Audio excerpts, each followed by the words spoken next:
Good morning, everyone. Good morning. I'm so excited. Thank you guys for joining me for my thesis today, even though I know some of you didn't have a choice. I hope that you enjoyed as much as I enjoyed writing it. So, first, I will transition into my speech by asking you all to imagine something. Well, not something, someone. Imagine me. But not me as I am now, me as the woman I could be. Picture me as a 30-year-old wife and mother of two, hunched over her laptop sitting in a cluttered kitchen. My job glows with the promise of a job posing as a speech pathologist, my dream gig since college. Laundry spills across the counters, and the unpaid bills glare at me from the table. My friends call me the boss woman, feminist's shining star, shattering glass ceilings by every late-night email. But the truth is raw. Maternity leave left my bank account empty, and my heart aches, having to choose between a promotion and missing my newborn's early years.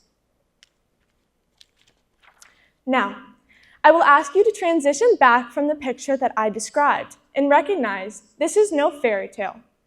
This is the reality for countless women trapped in the feminist idea that crowns professional success as empowerment's peak, while burying the crushing costs that it places on women.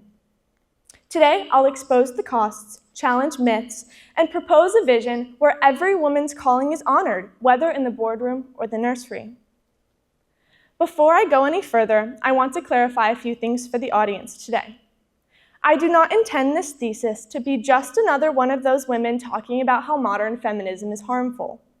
I wholeheartedly believe that some women's callings are in other fields than only being a mother.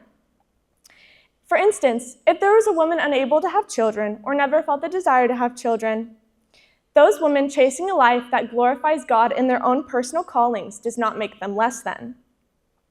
I'm an example of this.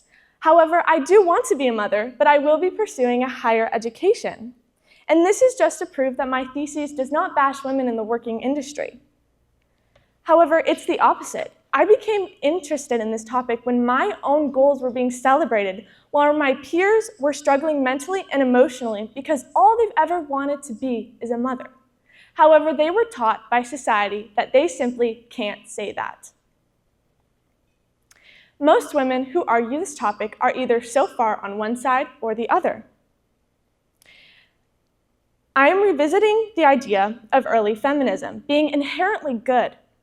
It is true that women should have a choice. However, the catch is that they no longer have that choice. My thesis intends to meet in the middle. There are women meant to be doctors, lawyers, engineers, scientists, and more. But some women simply desire to be a mother and fill a home full of happiness and love. Both are equally as worthy. My thesis argues that the boss woman idea rooted in modern feminism promotes professional success as the ultimate form of empowerment, but fails to acknowledge the economic, societal, and spiritual costs that it places on women, creating discontentment, covetousness, and a misplaced sense of identity. Let's explore what defines this idea and why it falls short. And additionally, my thesis will not cover cases of single-parent homes. However, I have the utmost respect and adoration for women and men who balance and take on the difficulty and the blessings of these situations. So, who is the boss woman? Oh, okay. She's bold, ambitious, launching startups, or climbing corporate ladders. She's independent, she's professional, and a leader who reshapes industries. However, I would say that one does not need to be a career woman to have most of these characteristics. However, this image sidelines women who choose motherhood, suggesting that their work is less worthy. This shift began decades ago when society started redefining success as titles and paychecks. while motherhood was pushed aside as outdated and unimportant. This cultural overhaul made success about an external achievement: your job, your income, and your influence. Caregiving became a relic, dismissed as less than. Media doubled down, glorifying career women while rarely celebrating the mom juggling bedtime stories on her family's personal budgets. This one-size-fits-all image leaves many women feeling like failures if they don't fit into the mold. However, while glorifying the working woman can seem positive at first from the outside and inherently is a good idea, we must look at who is forgotten in this narrative. If it ever changes slides. Okay. Not only are mothers forgotten in this narrative, there could be women who are not able to climb the corporate ladders due to personal or health-related issues. Additionally, this excludes stay-at-home moms or mothers participating in part-time jobs. This idea also assumes empowerment looks the same for every woman, which is a dangerous lie. In an interview, I spoke with a woman one step away from being CEO at a major corporation. During her company meetings, she chose to sit with janitors and the other workers in lower positions than her own, not her superiors. Why?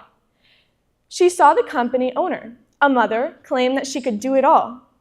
She claimed she could do it all and have a healthy professional work-home life balance while having happy, healthy children. However, the woman claiming this was backed by a cook, a maid, a nanny, and a driver, resources that most moms cannot dream of. Yet this owner set an impossible standard, expecting every mother to juggle everything without support. This story exposes the myth. The boss woman movement fails to understand and ignores the barriers that most women face. Now let's prove why this fails. Now, already in my thesis, I have talked about the value of motherhood. Let's break that down in an economic way.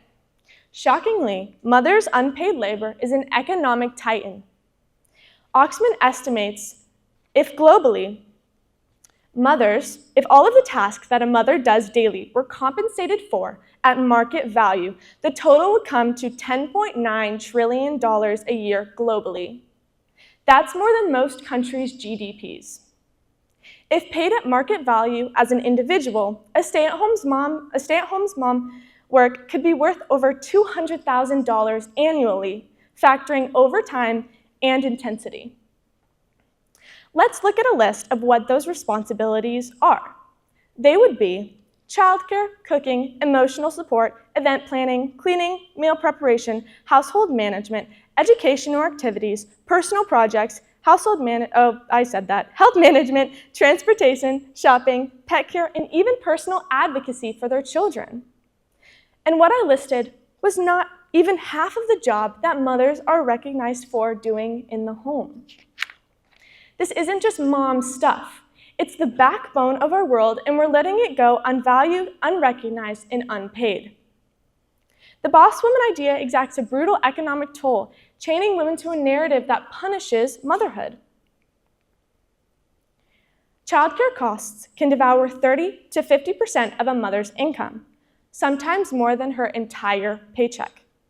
Workplaces often lack flexibility, penalizing women for simply fulfilling the basic duties of motherhood.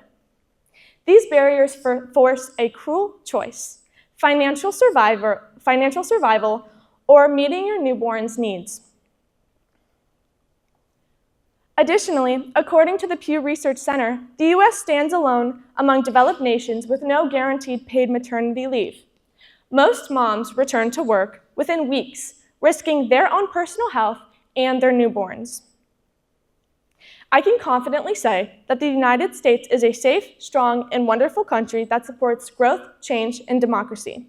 However, I am not blind to recognize the change that must be conducted. In fact, it is because I love our country that I can confidently stand up here and say that the safety and health of our mothers here in the United States should be recognized and protected. This leads to the motherhood penalty. Oftentimes, employers discriminate against mothers, seeing them as less committed. Research shows mothers can earn less than childless women even when they work just as hard as in the same position, this data gathered by the Pew Research Center. Meanwhile, childless women face fewer obstacles, which is contrary to popular belief.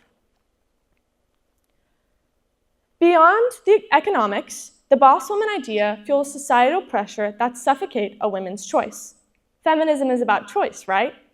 Well, then let me ask you this. Why can't women choose? The career woman stereotype assumes every woman craves the same path: corporate success, independence, and leadership. But this one-size-fits-all myth erases the diversity of women's callings. The near CEO woman I interviewed saw this firsthand. The owner's do-it-all idea ignored the reality that most mothers lack her resources. A study participant from PMC noted that I found myself becoming increasingly overwhelmed and irritable, feeling as though I was failing both at work and at home. The boss woman is the epitome of saying not all that glitters is gold.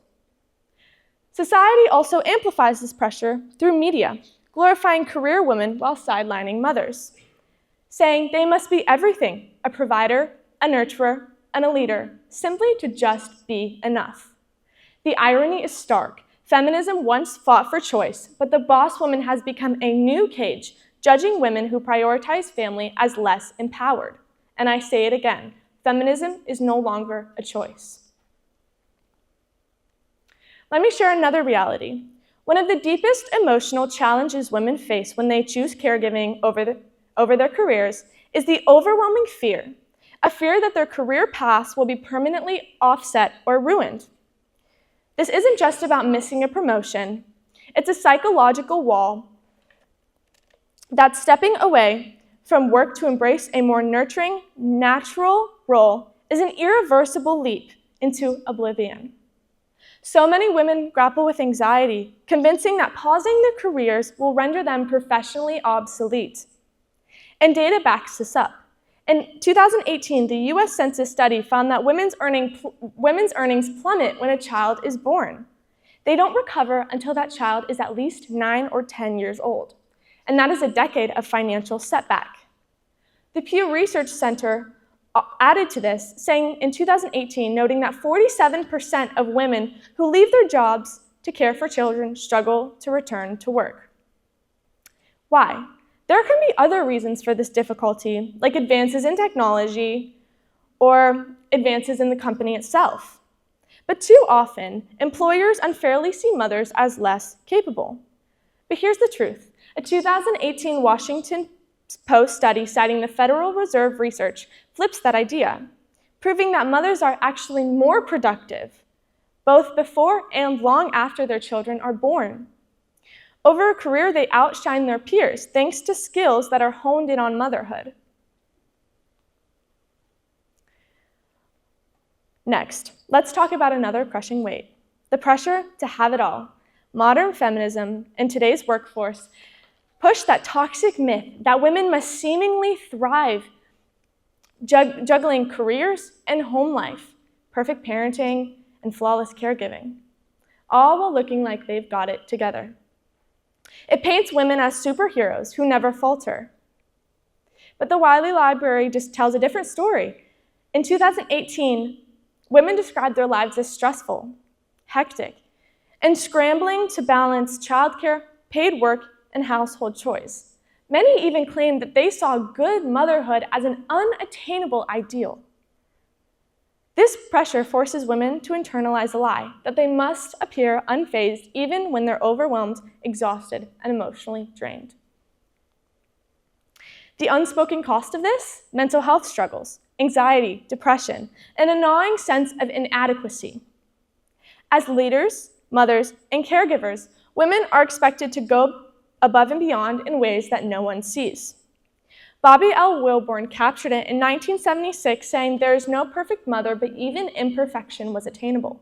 The mother and child would experience different moments of pain and frustration as new feelings and experiences come into the life of a developing childhood. Even without careers in the equation, motherhood is a delicate, imperfect balance, and no one can achieve perfection. And when women fall short of this impossible standard, the guilt is crushing. It stops them from seeking self-care or even acknowledging their emotional stress. Now, let's look at the common argument that I have encountered when speaking to Christians who have the same worldview as me, however, may disagree with me on this topic. Some may say, if the woman earns more, she should be the primary breadwinner. After all, it's just practical. This view, while seemingly sensible, needs a closer examination. This pragmatic model's first flaw is the elevation of economic logic over biblical structure. It assumes the spouse with the larger paycheck should dictate family roles, sidelining the divine order that God established. Ephesians 5:23 clearly states the husband is the head of the house of the wife, as Christ is the head of the church. This is not about dominance, but about a sacred calling. Husbands are called to lead, provide, and nurture their families. This role isn't contingent on income, but on God's design for spiritual stability and long-term joy.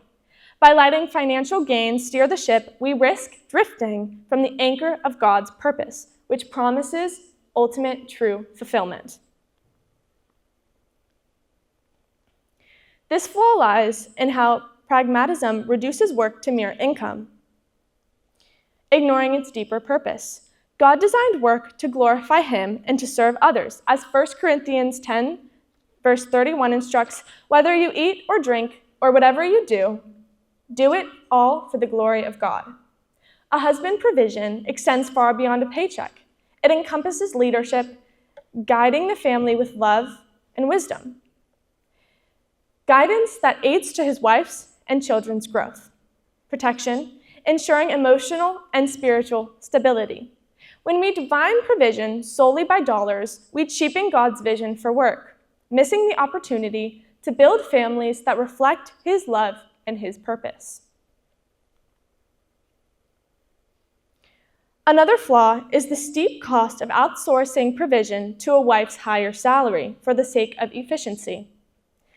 This sacrifices long-term spiritual, parental, and marital health for short-term financial gain. Children suffer when both parents prioritize their careers over presence, potentially lacking the stable role models that God intends. Marriages weaken without mutual support and shared joy. The training demands time for children, intentionally, and presence. Those are things that money cannot buy.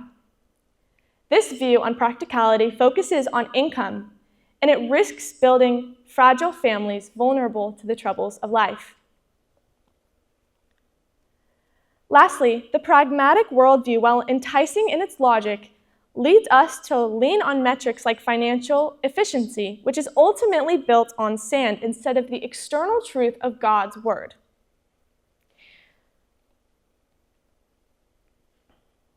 Psalms 127, verse 1, warns, "Unless the Lord builds the house, those who build in it labor in vain." The world's call to optimize earnings cannot match the depth of God's design, whether roles are crafted for His glory and for our joy. Let's reject the temptation to let pragmatism refine family, and instead embrace the biblical model, trusting God's way through countercultural, builds families and stand firm, rooted in His love and His purpose for generations to come. Remember future me. Her late-night wrestle with ambition and exhaustion is not hers alone. It's a mirror reflecting a flawed cultural story. The boss woman's idea with its shiny promise of freedom through career conquests swings some doors open while slamming others shut. This leaves women, like who I could be, to bear the weight of this alone. We've seen the $10.9 trillion worth of uncompensated labor produced by mothers every year, the motherhood penalty, and the one-size-fits-all myth that traps women. True empowerment means change. You may ask, how do I do this? How do I bring change to a society that no longer values motherhood as much as other careers? It may seem hard to believe that it is possible to play a role as an individual. It may seem impossible, but it is very possible, I promise you.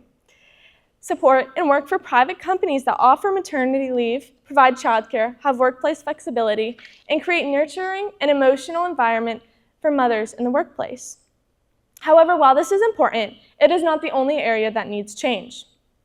Change is also a culture, celebrating women reading bedtime stories as much as the women signing executive deals. Now I say to you, to the girls who have dreamt of motherhood from the time that they were children, to the girls who never wanted to be in a boardroom, but always dreamed of filling a home with love and laughter, I sincerely look to you and say that this is an honorable calling and should be celebrated in society as it is celebrated by God. Never let the world make you believe that you are lesser than for living and pursuing this life. And to the girls who dream of being doctors, engineers, lawyers, scientists, and entrepreneurs, I tell you, glorify God in everything you do, and never forget that your true identity is in Him and not in what you produce. And to the men in the room, some may say that your voice does not matter on this topic, and I say this is not true. You make a difference by becoming a godly man, fulfilling the roles that God has placed on you, supporting yourself, your family, emotionally, financially, and spiritually, finding a woman you love like Christ loved the church, staying devoted to her, and additionally leading your families to see that women, whether in nurturing homes, chasing dreams, or both, are created in God's image, equal in worth, and deserve to be cherished and respected for their unique callings. Let's build a world where women don't have to chase perfection, but thrive in their God-given callings, whatever that may be. Thank you.